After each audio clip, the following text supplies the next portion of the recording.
की बड़ी खबर आपको बता दें, शिवसेना के शपथ ग्रहण में शामिल होने को लेकर सस्पेंस बरकरार है। माना जा रहा है कि शिवसेना के नेता शपथ ग्रहण समारोह में तभी शामिल होंगे जब शपथ लेने वाले नेताओं की सूची में शिवसेना के नेताओं का भी नाम होगा।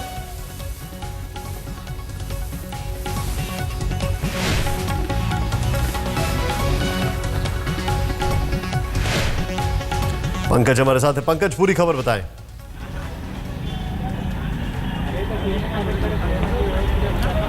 जी पंकज, पूरी खबर बताएं। निशांत, थोड़ी देर पहले शिवसेना के विनायक राउत बाहर निकले और उन्होंने कहा कि उद्धव ठाकरे ने साफ शब्दों में कह दिया है शिवसेना का जहां पर मान सम्मान नहीं है, ऐसे समारोह में शिवसेना के कोई भी सांसद या कोई भी उनका सपोर्टर ऐसे समारोह में शामिल ना हो। लेकिन उन्होंने अभी भी कहा है कि कल का जो समारोह है वो 4 बजे होना है। इससे पहले अगर भारतीय जनता पार्टी कोई अच्छा प्रस्ताव शिवसेना के सामने रखती है तो फिर से वो विचार करेंगे कि इस समारोह में जाना है या नहीं जाना है। लेकिन अभी के लिए ये फैसला किया गया है कि शिवसेना कल के स्वेरिंग इन सेरेमनी में शामिल नहीं होने वाली है। उनसे दूसरा सवाल मैंने किया, क्या इसका मतलब ये समझा जाए कि अब शिवसेना ऑपोजिशन में बैठेगा? तो विनायक राउत का ये कहना था कि ये फैसला आने वाले दिनों में किया जाएगा। एक बार जब स्वेरिंग इन सेरेमनी कंप्लीट हो जाएगी उसके बाद बीजेपी से एक बार फिर से बातचीत करी जाएगी और तब इस बात पे अंतिम निर्णय लिया जाएगा कि शिवसेना ऑपोजिशन में बैठेगी या नहीं बैठेगी।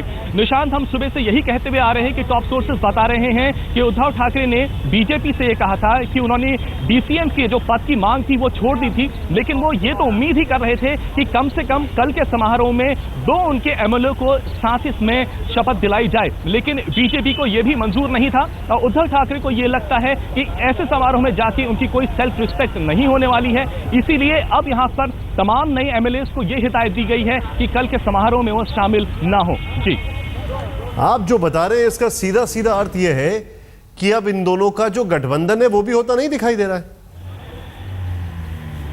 सीधी सी बात है निशांत, पहले लग रहा था कि 25 साल पुराना जो गठबंधन था वो एक बार फिर से चुनाव के बाद पास आने की कोशिश कर रहा था, लेकिन पहले सीटों को लेकर और उसके बाद पद को लेकर यहां पर जो खटास है अब वो साफ दिखने लगी है। पहले शिवसेना के अंदर निशांत बहुत कंफ्यूजन चल रहा था क्योंकि शिवसेना में भी 2 धड़ हो चुके थे।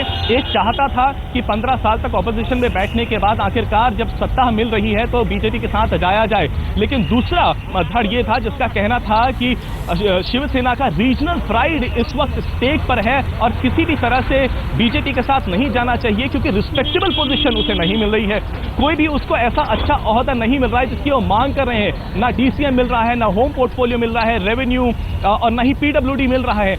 लेकिन शिवसेना को कहीं ना कहीं डर यह भी था कि कहीं ऐसा ना हो कि अगर बीजेपी के साथ जाया जाए तो उसका एक धड़ कहीं टूट के अलग ना हो जाए। साथ ही साथ डर यह भी था कि अगर बीएमसी में उसकी हालत कमजोर ना हो जाए, क्योंकि 15 साल से हालांकि कांग्रेस एनसीपी महाराष्ट्र में रोकूंगा यहाँ पर, मैं आपको रोकूंगा यहाँ पर, लेकिन जो आप जानकारी दे रहे हैं उससे इतना तो साफ है कि शिवसेना का वही हाल हो गया है कि भाई मुख्यमंत्री हमारा नहीं, अब मंत्री भी हमारा नहीं, कितना बर्दाश्त करें।